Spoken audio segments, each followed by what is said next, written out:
on the topic, I mean, in terms of your sort of strategy currently, you're obviously taking the populist pathway. What does that mean? Well, appealing to people's more emotional levels, I would guess. I mean, certainly you tap very strong ideological language quite frequently. Like what? Left wing, this and that, right wing. I mean, it's that type of ideological thing. I never really talk about left or right. But anyways, a lot of people don't really believe in that. Okay, a lot of people would say that you're simply taking a page out of the Donald Trump book. Like which people would say that? Well, I'm sure a great many Canadians, but like who? I don't know who, but well, you're the one who asked the question, so yeah. You must know somebody. Okay, I'm sure there's some out there, but anyways, the point of this question is, I mean, why should Canadians trust you with their vote, given not just the sort of ideological inclination in terms of taking the page out of Donald Trump's book, but what are you also talking about? What page? What page? Can you give me a page? Give me the page. You keep saying in terms of turning things quite dramatically, in terms of Trudeau and the left wing and all of this. I mean, you make quite a it's quite a play that you make on it. So I'm not just sure. wondering. I don't know what your question is. Okay, then forget that. Why should Canadians trust you with their vote? Common sense. Okay. Common sense for a change. We're going to make common sense common in this country. We don't have any common sense in the current government. I'm not going to recite some catechism for you. I'm against vicious racial discrimination in this country. So I'm not pledging allegiance to your new religion of modern wokeism, which absolutely fits the test. I'm not going to bend the knee to your religion. I'm sorry. I'm not asking you to bend the knee to mine, and I'm not going to bend the knee to yours. But do I condemn vicious racial discrimination? Yes, I do. Am I going to play your silly game of gotcha? No, I'm not. And frankly, this is why people have lost trust. And I know you're going to go print the headline tomorrow. I already know this. We already know how your game works. Vivek Ramaswamy refuses to condemn white supremacy because you asked a stupid question. The reality is, I condemn vicious racial discrimination in this country, but the kind of vicious and systematic racial discrimination we see today is discrimination on the basis of race in a very different direction. You want to know what the best way is to end discrimination on the basis of race? Stop discriminating on the basis of race. Do that, and we're going to move this country forward. And I don't care whether you're black or white or brown or anything in between. That's how we're going to unite this country. You people have been responsible for dividing this country to a breaking point, creating a projection of national division. I meet people from the south side of Chicago to meetings like this one of every shade of melanin, multiple, from man to woman, doesn't make a difference, who are hungry for reviving unity in this country. And you, with your catechism that you try to get to politicians to whatever fake headline you're going to print on the basis of this conversation tomorrow, that's what's dividing this country to a breaking point. Shame on you. You're supporting someone who's been found liable for...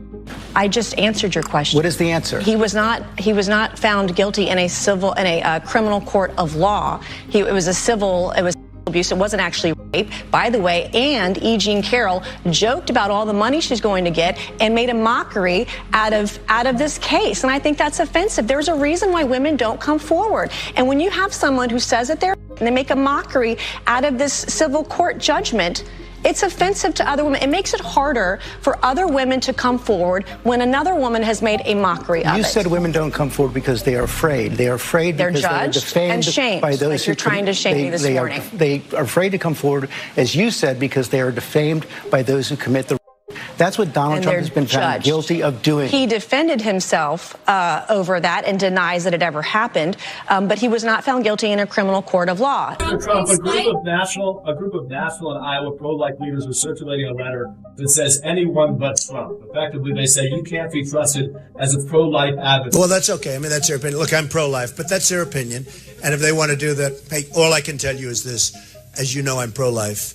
I've been pro-life for a long time. In 1999, you said you were pro-choice and all... And I said, what did I say? You didn't read it. Read the full statement of what I said. Read the full statement. No, you're not reading the full statement. Go ahead, get out the full statement. Read it. Tim Russert. I know. I remember Tim Russert very well. He was a friend of mine. He was a good man. No, but read the full statement. Okay. Look, they have their choice. They can do what they have to do. I'm pro-life. They can do what they have to do. There'll be many people that will be voting for me, that I can tell you. Mr. Trump, there are some Ted Cruz, some... Like the full soundbite from Tim Russert, you said to him was, I'm very pro-choice. I hate the concept of the... Correct. Why didn't you read that? By the way, why didn't you read that before? No, but why didn't you read that before? You didn't read, I hate the concept of abortion. Excuse me,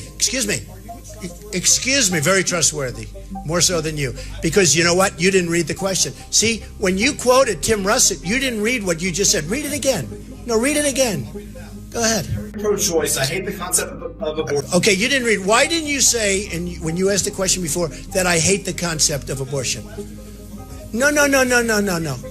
You were quoting Tim Russert, and you were quoting, you were quoting Tim and you were quoting me. Why didn't you read my quote the way I said it? I tried to pull it up and I didn't have Wi-Fi. Well, then you got to get Wi-Fi, okay? Don't ask me questions like that. You're not a very good reporter doing that. Okay, go ahead. No, I said, with CNN, I said, I think you should give money to the vets. I've always said that. Wounded warriors and vets. I think you should give money to the vets. You have a question that now is a legitimate question? Do you apologize? No, do you apologize? Yeah. For reading your words? For not reading my words. No. For not reading my words. No, do you apologize for not reading my words? Excuse me, do you apologize for not reading my exact words? Didn't come correctly on black. No. I didn't ask that. I didn't ask that. Excuse me. You quoted me and you took out the main part of the quote. I'm just asking, do you apologize? You hate abortion, doesn't it? Okay, forget you. Just forget it. Go ahead, Sarah. Go ahead. Speaking of radical changes of heart, I want to ask you about what Donald Trump had to say just a couple of days ago. He said, and this is an exact quote statement he put out, "My administration will be great for women and their reproductive rights." You have a solid pro-life record for as long as you've been in public office. What do you make of what he is saying now, saying he is going to be protecting reproductive freedom, and then he could even support a constitutional amendment in Florida, first off, legalizing abortion? I voted on the law. You didn't. It does not codify Roe. It goes far beyond what Roe says. It would provide taxpayer funding for abortion up to the moment of birth. Donald Trump has been consistent. He said that Roe v. Wade was wrongly decided. Before Roe v. Wade, this question was largely regulated by the states. Now that Roe v. Wade has been reversed, it will be again largely regulated by the states. Kamala Harris is the one that proposes the radical national abortion law.